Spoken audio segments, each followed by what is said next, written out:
So, welcome back, everyone, to Diversity Matters, where every voice is heard and every story matters. I'm Teresa Palacios Smith, Chief Diversity, Equity, and Inclusion Officer for Home Services of America and Berkshire Hathaway Home Services. And today is just not any episode, it's actually our 10th episode.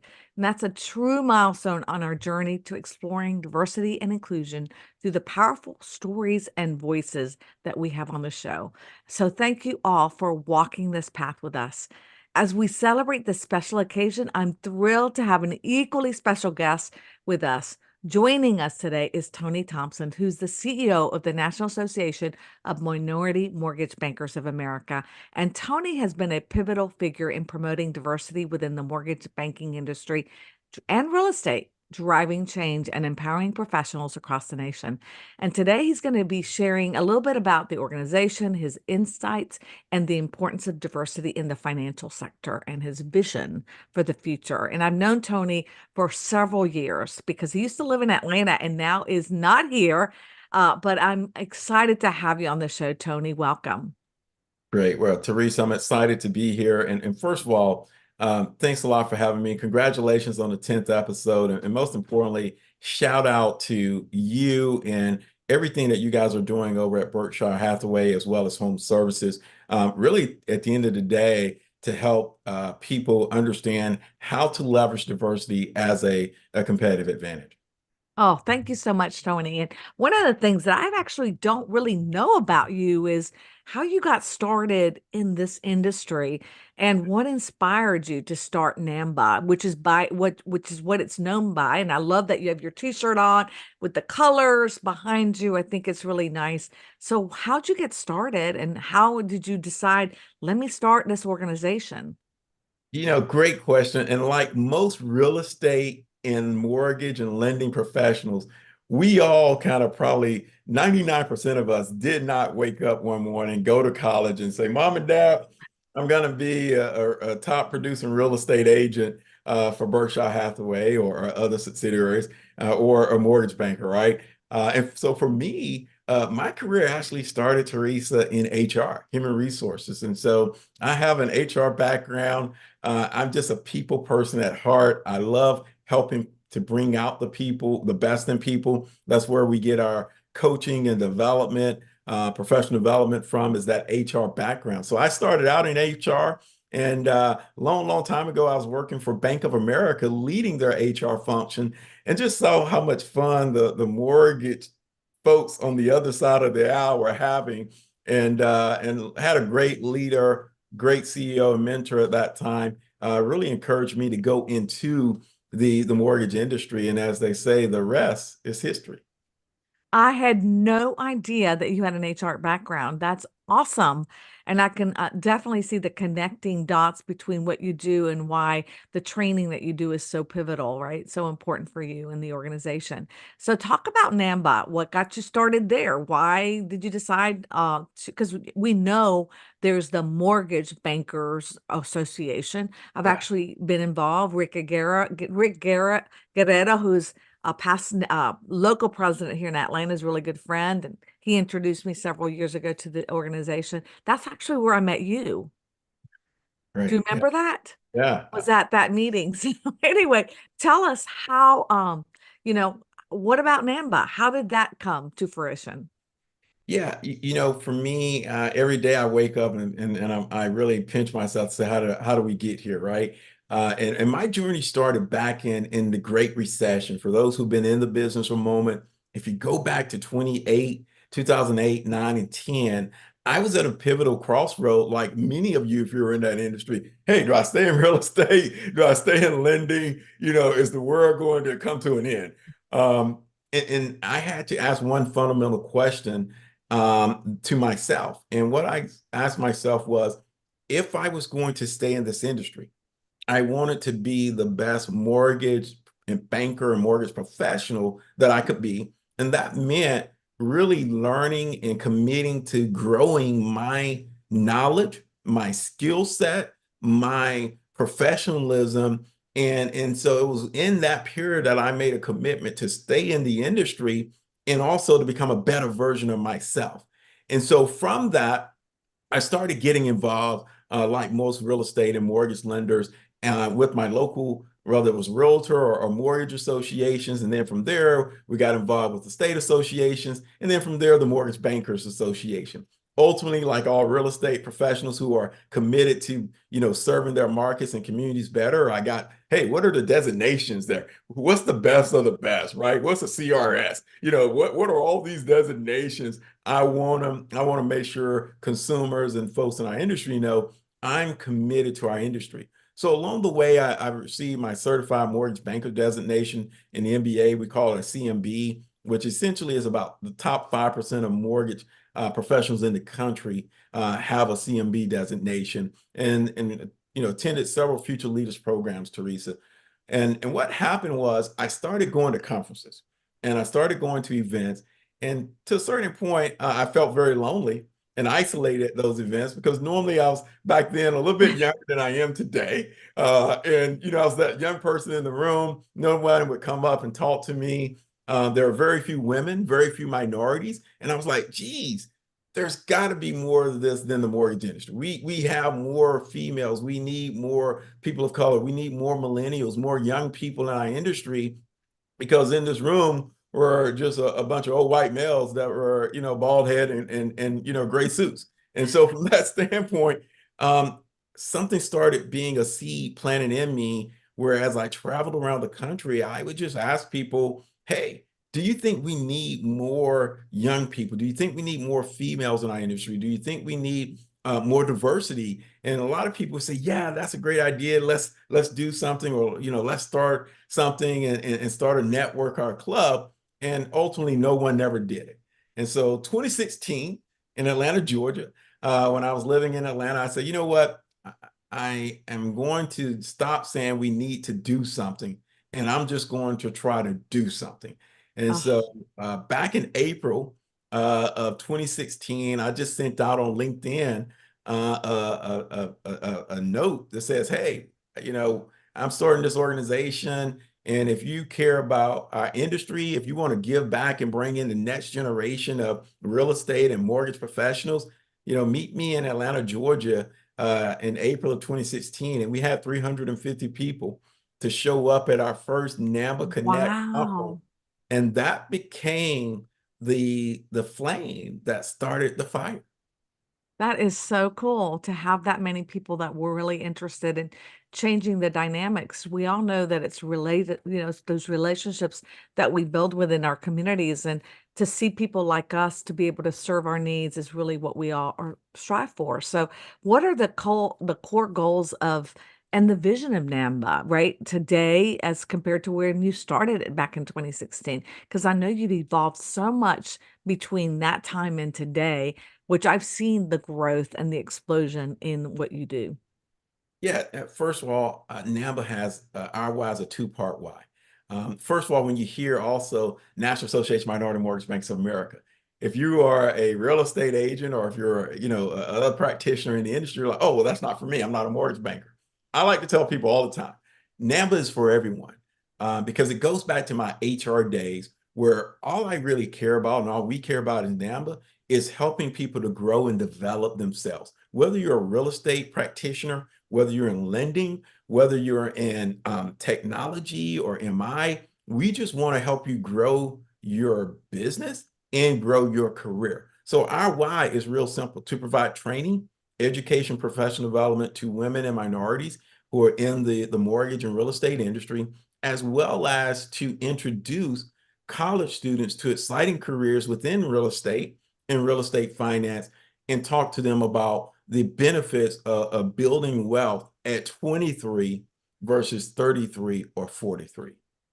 I absolutely think that is so critical. And the fact that you are one of the very few organizations out there that is really targeting students in college and helping them understand what the financial sector entails, the opportunities that there are in different aspects, not just of mortgage, but in the different operations or lending or real estate. I think that's really sets you apart from anyone else, Tony. I really do. And that's one of the things that I've admired about what the organization does, because you're the only one that's really kind of focusing on that. I know that NARAB does some of that, but you've really tapped into it very well. You also do certifications, what I thought were so phenomenal, because our own Prosperity Home Mortgage went through the ASIL designation, and I can see the designation. You talked about all these certifications, but that's a really critical one, specifically in the DNI space. Talk about what that means, and for those who are interested, what does it entail? Yes, first of all, ASIL, ASIL, it stands for the Accredited Social Impact Lender Certification. Think of it really, Teresa, as the JD Power for social impact.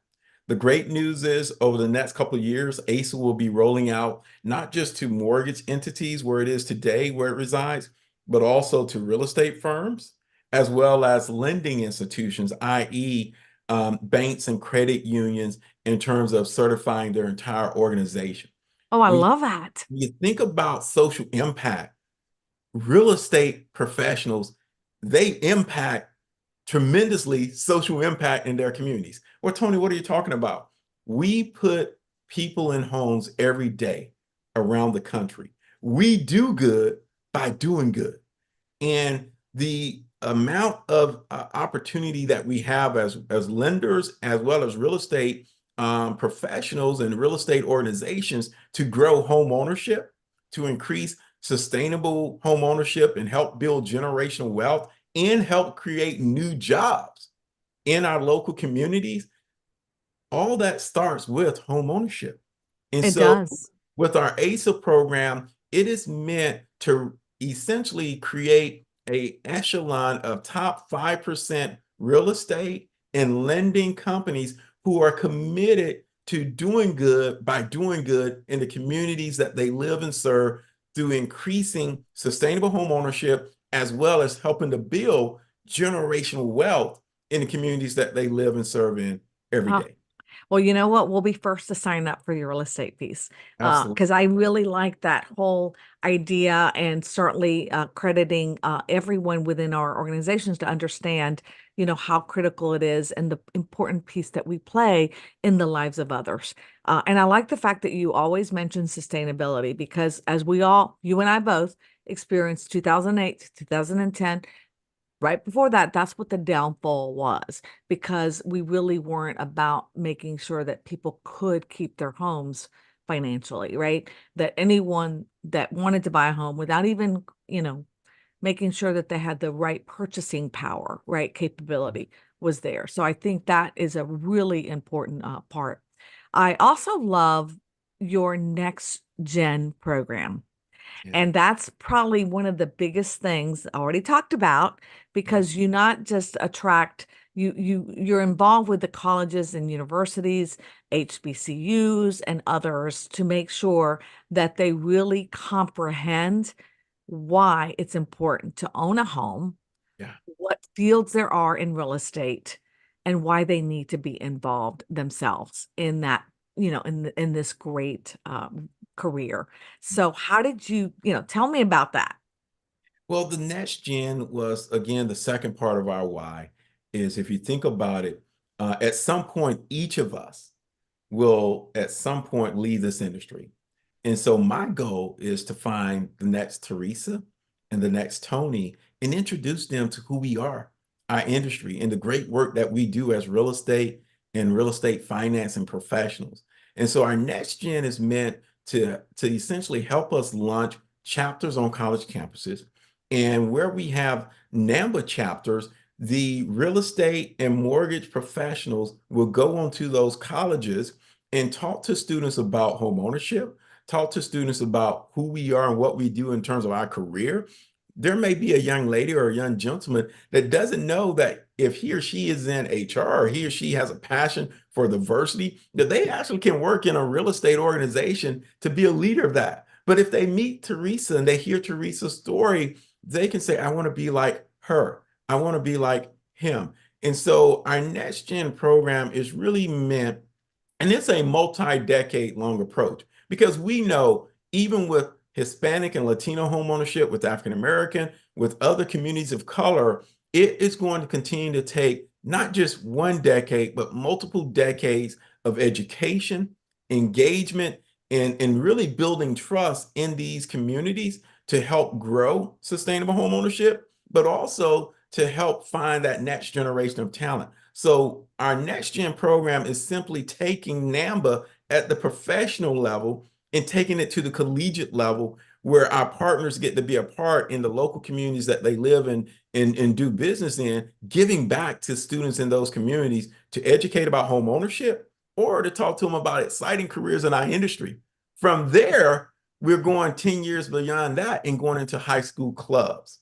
Because yes, I went to college and majored in business, but my desire to go to college started in high school one day when there was an announcement over the intercom for any student who wants to learn more about future business leaders of America, come to the library at noon during lunch, and you'll be able to learn about FBLA. And that was the beginning of me saying, I want to go to college and major in business. Can't hear you, Teresa. What a great way to really initiate individuals and getting that, because you're forward thinking about how can we also do this in high schools? Because I couldn't agree with you more. Getting the understanding of, and real estate needs to come from within. I think there's a lot of young children that can impact their families by saying, Mom, Dad, I really want to be in a home. What can we do to get there? Right. And I think it starts even younger, right? Elementary, middle, high school. That's really where you catch that bug like you did, and where you learned about different things that you might not be able to achieve on your own. So I think that's great. How about chapters? Where you said that you've chapters, NAMBA has chapters. Where are they? Are they just in how many do you have? What's that entail? We've got over 20 chapters right now across the country, from Boston to Seattle. And that's the great thing about NAMBA, is that, it's for everyone and it's everywhere. Our goal is really, Teresa, to just really help local real estate and lending professionals, no matter where they are, to be able to get access to training, development, and then also to share best practices. And so if someone wants to learn where all of our NAMBA chapters are, or if they want to help us launch a NAMBA chapter in between Boston and Seattle throughout the country, just go to namba.org and they can see and also raise their hand and say, hey, we would love to have a NAMBA chapter in our local market as well.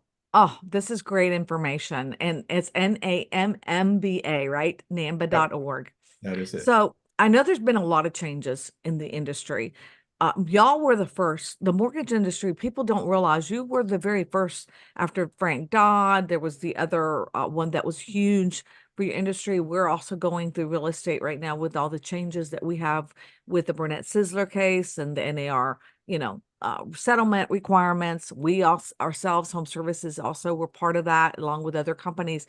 So how, what role does NAMBA observed in the industry, and how have you been able to, accommodate those changes? Because y'all have done it, Yeah. and we need advice on our side because we're really struggling. A lot of people are struggling with the change. No, great question. One of the things that I tell people all the time that I get the luxury, just like you, is I travel a lot. And I have an opportunity where I'm talking to uh, some of the largest credit unions, the largest non-bank, which are non-depository institutions, and some of the largest banks, and then some of the smallest credit unions and banks. So we see a really unique perspective of what's going on, particularly in the mortgage side of the house, but also here recently, through the real estate side of the house with our partners, as well as our relationship that we have with Cultural Outreach, which is our multicultural marketing arm of NAMBA. And, I was in Chicago about 3 weeks ago, speaking at actually a large real estate brokerage, top, 20 in the country. And one of the comments that I made to them, in regards to everything that's going on right now, is understanding every real estate professional, as well as every mortgage professional, has to come to accept this one idea. I must skate to where the puck is headed and not where the puck is at. Oh, Tony, what do you mean by that?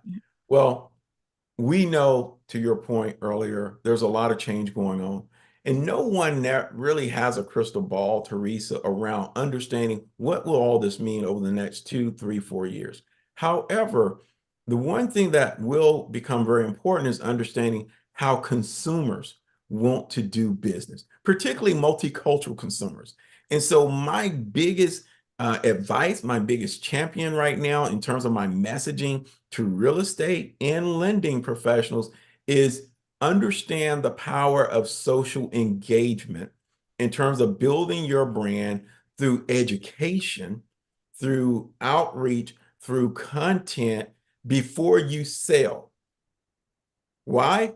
Because at Cultural Outreach, our marketing firm, we survey over 1,000 millennials every year, and we ask them, how do you go about the home buying decision-making process of looking for a home and buying a home? And what we hear more than ever is, I'm looking for education, I'm looking for content, I'm looking for subject matter expertise.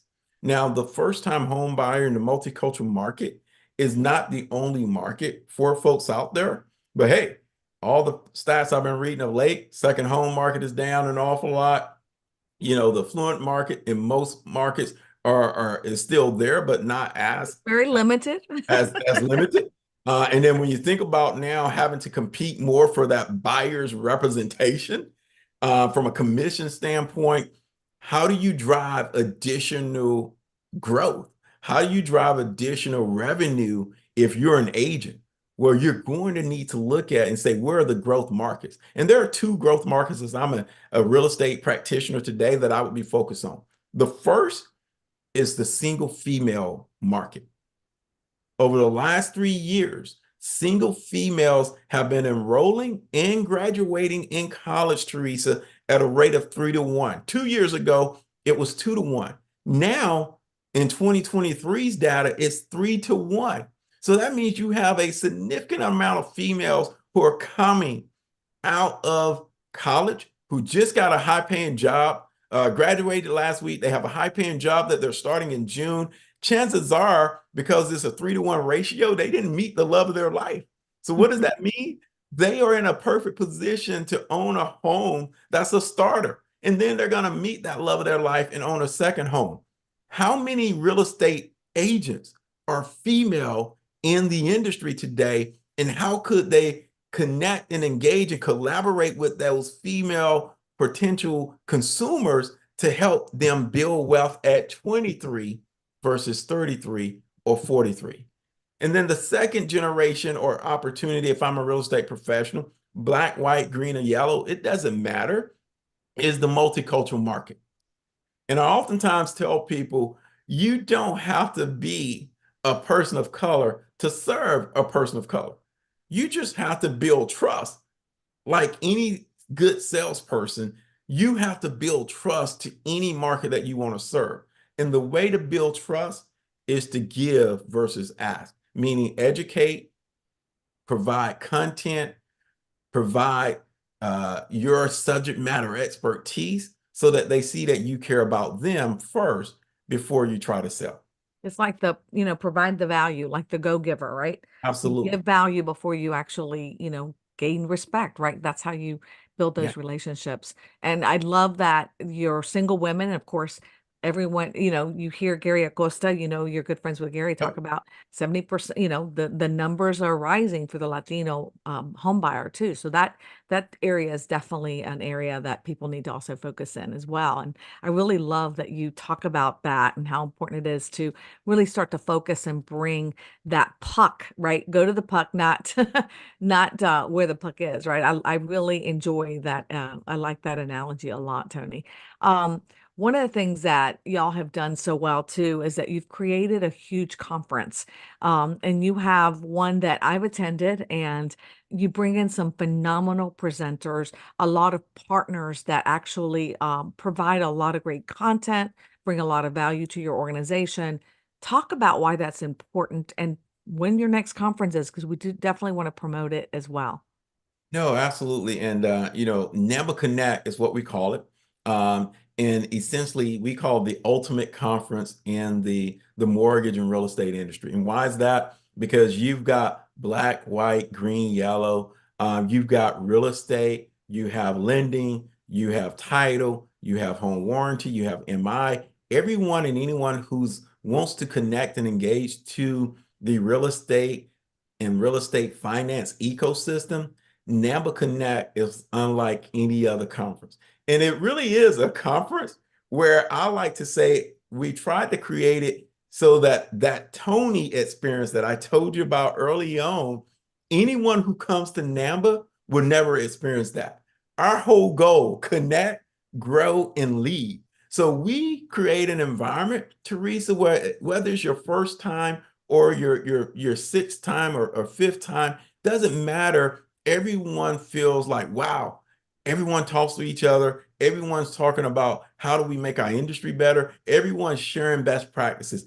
NAMBA Connect, August the 21st through the 23rd this year, we're in the beautiful city of Orlando, Florida, on the property of Walt Disney World at a five-star JW Marriott. And one of the things I love about NAMBA Connect is really that it's for the family.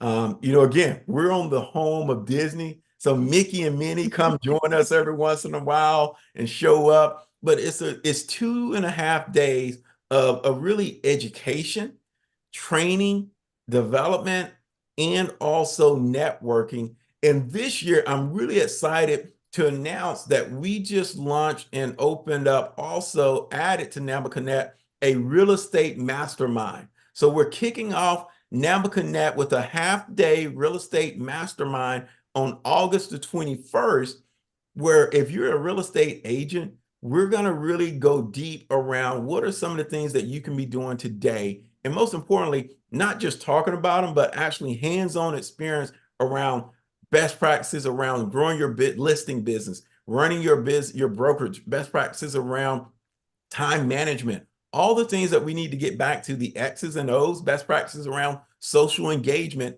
showing you how and what to do. ABCD is going to happen August the 21st at our first event, which is the Real Estate Mastermind that we're really excited about. Oh, well, I love the fact that you have it in Orlando. I love the fact that you are making sure that families come because it is a family manner. People, in real estate, it is our families that are involved in real estate. They're helping us with our signs. Our children are doing a lot of the work, and they know what. But the most important piece is the fact that they understand how valuable home ownership is and what they need to do to build their own wealth. Right? I love that. So again, thank you for promoting it, letting us know. I planned to attend. I'm going to make it a commitment that I'm there with you. We All would love right. to be there. Absolutely. I can't wait. So what advice would you give to someone that's young? You're dealing with all, these young people within within the schools that you are leading, right? And I'm sure you're going in front of them about, D&I and also about our industry that might want to be, involved in it. My advice is it only takes one. And what I mean by that is no matter what community you live in, there is a high school, there is a technical college, there is a university that is somewhere nearby. And within that university are some bright minds who are still trying to figure out life.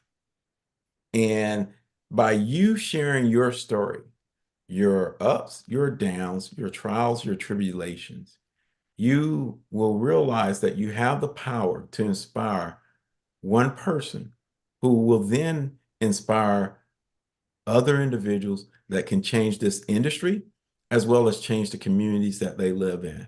And that's the thing that I love and I think is the most gratifying is every time I get a message from a college student or from a professional, hey, I came to your conference and I found and I found motivation, I found inspiration, but also I found a network that I never knew was there that could help me elevate my career and elevate my business. And it's literally changed my life from going to, 2 transactions a month to 20 transactions a month, and the impact that that's had on my family financially, personally, and also professionally. It's just been life changing. When you Oh, get those type of emails, or you get a young college student, I came to the career day at NAMMBA Connect as a senior and I got a job and now I'm getting promoted. And thanks to you, I love this industry. That is like, wow. that's what we all strive for. Someone to say, you made it for me. You inspired me. You changed my life, and the one. I love that. I love that. I'm going to tell you something, Tony. I don't think I've shared with you, but you actually at NAMBA Connect, I met someone else there that introduced me to the producers of a film called The Shame of Chicago, Shame of the Nation. Okay. The project, which was about redlining in the mortgage industry, but it more deeply about, the fact that there was so many practices that were held that many people were aware of or not aware of, either one, that actually cause a lot of, you know, areas and wealth, the decrease of wealth for so many communities of color, right? Because it was segmented, there were a lot of practices that were put in place. Well, that film and the producers actually created a 5 documentary series that is now on public broadcasting stations, and we sponsored at the foundation level. Right. We were their first sponsor that was able to get matching funds for our donation Oh, to the project. And it has been the most beautifully, just amazing film. I'm so proud to have Home Services as been part of it. And it all started at NAMBA. So just so you know, I want you to be aware of how incredible that was.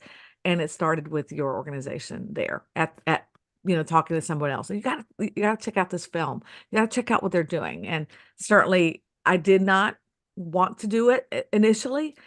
And then I was so impressed with what they were doing. And it's all about our industry. So anyway, I just want you to know, give you credit there That is because just awesome to hear because again, that is the true essence of NAMBA Connect is just to bring people together, to collaborate, to talk, and then ultimately to do good by doing good. And yes. so I'm excited to hear that, man. And I'm hoping we can debut the film there too, just Oh man, you know because I'm what? That telling could you, be like a it's on movie day. PBS. Yeah, I love that. That could be like a movie day. Yes, We get yes, popcorn. yes. Do Oh popcorn man. and it's a PBS Oh, broadcast. I mean, wow. that's the quality it is. All right. So I always love to ask a question of our guests that's fun because obviously I learned something new about you and it totally makes sense on the HR side now, which I didn't know because that's kind of like a little bit of what I also, my background as well, working with HR directors. But what is a hidden talent that you have that maybe nobody knows that that you possess? Most people would not look at me and realize and know that um, I am a country music singer. I'm actually What, you're a country music lover? singer. Singer. You Yeah, sing I country sing. music. I have 3 albums, Oh my three God. Do you singles. really? Have you never I'm just shared? joking on the singles. I'm just joking. But I love country. My first competition in country was in middle school. And this is again, I'm getting dated now, but there was a group called the Oak Ridge Boys. And Oh, I we know the won Oak my Ridge. fifth grade talent competition singing one of their songs. Which Uh, song was it? it was Elvira. Oh, Elvira. Papa, That mama, is giddy up, papa. Most people. So there you have it. I'm a country music we lover. will And have to have you do that on the stage of NAMBA. That's a call out now. okay. Oh my goodness. I love that. Thank you so much for sharing that. Did you grow up in Atlanta? I grew up in South Carolina, Okay. a small town called 96, South Carolina. 96. Yeah, exactly. It's near 95. Uh, Okay. just a little joke, but no, it's near Greenville, South Carolina. So it's in the upstate of South Carolina. Well, I wondered because you have to have like, the country music passion if you started it. Yeah, Typically, you find a lot of people in the South that love country music. I absolutely. loved it too for that reason, because I grew up in the South. But in any case, I love Latina that loves country music, right? Yeah, There's a bunch of us. But I really do appreciate Tony, your discussions today, learning about the organization, learning more about you and all the great work that you're doing. So I want to thank you from the bottom of my heart for being here on the show with us. absolutely. And, I would just love to just leave one message to everyone out there, particularly, on the real estate side. And my message is don't be afraid of change, but use this moment of change to change. Use this moment of change to change. Change your life, change your business, change your career, and most importantly, change the communities that you live in. Oh, beautifully said, Tony. Thank you so much for ending on that note. And thank you all for tuning in to the wasn't this special 10th episode of Diversity Matters. It's been an absolute pleasure to have Tony as our guest today and to learn more about the work that they're doing. As we close today's episode, I want to express my heartfelt gratitude to all of you for being part of this vital dialogue. And your engagement and support fuels our mission and helps us bring these important conversations to the forefront. So remember to stay connected with us for more episodes and exclusive content. You could check out our website, Diversity Matters Series, add the series.com. And also, we are on YouTube, diversitymattersyoutube.com for additional information. And join us right here on June 12th. We have another show we called Women Who Lead, and it's going to be phenomenal. So on June 12th, and then back on the 26th for another Diversity Matters. And remember, every story counts. And here at Diversity Matters, your story matters. Until next time, bye bye, everyone. Bye, Tony. Thank you.